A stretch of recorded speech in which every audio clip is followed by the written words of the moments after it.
படைத்த ரப்புல் ஆலமீனான அல்லாஹுக்கே சொந்தம். அல்ஹம்துலில்லாஹ். அவனின் தூதர் எங்களின் ஏக தலைவர் முஹம்மது நபி ஸல்லல்லாஹு அலைஹி வஸல்லம் அவர்கள் மீது அல்லாஹுவின் சாந்தியும் சமாதானமும் என்றென்றும் நிலவட்டுமாக. புனித ஜும்ஆவுடைய கடமையை நிறைவேற்றுவதற்காக இறை இல்லமா மஸ்ஜிதிலே நேர காலத்தோடு வந்து அமர்ந்திருக்கும் அல்லாஹ்வின் நல்லடியார்களே, அருமை சகோதரர்களே, வமா ஆதாக்குமுர் ரசூலு ஃபஹுதுஹு வமா நஹாக்கும் அன்ஹு ஃபன்தஹு என்ற திருமறை வசனத்துக்கு இணங்க அல்லாஹும் அவருடைய தூதரும் எதனை எடுத்து நடக்கச் சொன்னார்களோ அவற்றை எடுத்து நடந்து கொள்ளும்படியும், எவற்றிலிருந்து முற்றுமுழுதாக விலகி நடக்க வேண்டும் என்று எங்களுக்கு எச்சரிக்கை விடுத்தார்களோ அத்தகைய விடயங்களிலிருந்து தவிர்ந்து நடப்பதற்கும் எல்லாம் வல்ல அல்லாஹு தஆலா நம் அனைவருக்கும் நல்லருள் பாலிப்பானாக. அன்புக்கும் பெரும் மதிப்புக்கும் உரிய இஸ்லாமிய சகோதரர்களே, ரமலான் மாதத்தில் 5 நோன்புகளை நோற்றுவிட்டு 6வது நோன்புக்காக இன்றைய வெள்ளிக்கிழமை இந்த மஸ்ஜிதிலே நாம் ஒன்று கூடியிருக்கிறோம். அல்ஹம்துலில்லாஹ், அல்ஹம்துலில்லாஹ், அல்ஹம்துலில்லாஹ். அல்லாஹுக்கே எல்லா புகழும், அல்லாஹுக்கே எல்லா புகழும். இந்த ரமலானை அடையக்கூடிய பாக்கியத்தை எங்களுக்கு ரஹ்மத்தாகவும் நிஅமத்தாகவும் அளித்த அல்லாஹுக்கே எல்லா புகழும். எத்தனையோ மனிதர்கள் இன்று இந்த ரமலானுடைய பாக்கியம் இல்லாமல் இருக்கிறார்கள். எத்தனையோ மனிதர்கள் எங்களோடு சென்ற ரமலானில் நோன்பு நோற்றவர்கள், சென்ற ரமலானில் எங்களோடு தொழுகையிலே, சப்புகளிலே, கியாமுல் லைலிலே, ஃபர்லான வணக்கங்களிலே நின்றவர்கள் இன்று மண்ணறையில் வாழ்ந்து கொண்டிருக்கிறார்கள்.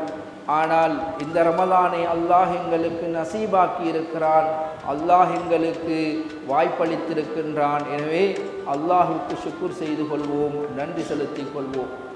அன்பார்ந்த இஸ்லாமிய சகோதரர்களே, இன்றைய ஹுதுபா எங்களுடைய அமல்களை வீணடிக்கக்கூடியவை எவை, எங்களுடைய அமல்கள் எவ்வாறு வீணடிக்கப்படுகிறது, எங்களுடைய நல்லறங்களை நாங்கள் எவ்வாறு வீணடித்து கொண்டிருக்கின்றோம் என்பதற்கு அல் குர்ஆனிலும் சுன்னாவிலும் இருந்து சில உதாரணங்களையும் ஆதாரங்களையும் பார்க்க இருக்கிறோம்.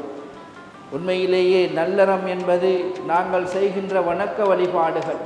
அல்லாஹு தஆலாவும் அருமை தூதர் ஸல்லல்லாஹு அலைஹி வஸல்லம் அவர்களும் எங்களுக்கு எவற்றையெல்லாம் இபாதத் வணக்க வழிபாடுகள் என்று அறிமுகப்படுத்தினார்களோ அந்த அத்தனை வணக்க வழிபாடுகளும் அல்லாஹு தஆலா எங்களுக்கு பொருந்தி கொண்டு அதற்கு கூலி வழங்க காத்து கொண்டிருக்கிறார். அந்த அடிப்படையிலே நாங்கள் இன்றைய தினம் இந்த இடத்திலே நிறைவேற்றி கொண்டிருக்கின்ற இந்த ஜும்ஆ கடமை, இதுவும் எங்களுக்கு ஓர் இபாதத். அந்த அடிப்படையிலே அன்பார்ந்தவர்களே, நாங்கள் சுவனத்தை ஆசித்து நரகத்தில் இருந்து விடுதலை பெற்று நாளை மறுமையிலே சுவர்க்கவாசிகளாக மாற வேண்டும் என்பதற்காக இந்த நல்லறங்களை எல்லாம் உலகத்திலே செய்து கொண்டிருக்கிறோம்.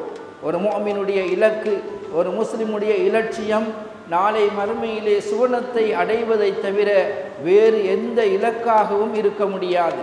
எனவேதான் நாங்கள் அல்லாஹுவை தொழுகிறோம், அல்லாஹுவை பிரார்த்திக்கின்றோம், அவனிடமே நாங்கள் எங்கள் உதவிகளை தேடுகின்றோம். ஏன்? நாளை மறுமையிலே நாங்கள் சுவர்க்கத்தில் வாழ வேண்டும், சுவனத்தின் சொந்தக்காரர்களாக இருக்க வேண்டும். எனவே நாங்கள் அழுது தொழுது அல்லாஹுவை நெருங்கி அல்லாஹுக்கு மிகவும் நெருக்கமான மனிதர்களாக இருப்பதற்காக எங்கள் நல்லறங்களை, இபாதத்துகளை, வணக்க வழிபாடுகளை நாங்கள் நிறைவேற்றி கொண்டிருக்கிறோம். அது நிறைவேற்றப்படுகின்ற அந்த இபாதத்துகள், நல்லறங்கள் ஓட்டை பைக்குள் சேர்க்கப்பட்ட சில்லறைகளாக இருக்கும் என்றால் நிச்சயமாக நானும் நீங்களும் இம்மையிலும் மறுமையிலும் கைசேதம் அடைந்தவர்களாகவே மாறிவிடுவோம்.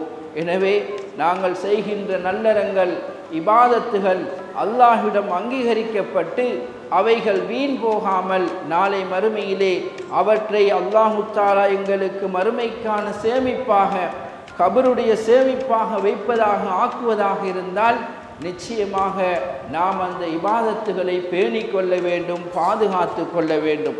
எனவேதான் சொல்லுவார்கள், இபாதத் செய்வது இலகுவான ஒரு காரியம், ஆனால் அதனை பாதுகாத்து கொள்வது மிக கஷ்டமான ஒரு விடயம்.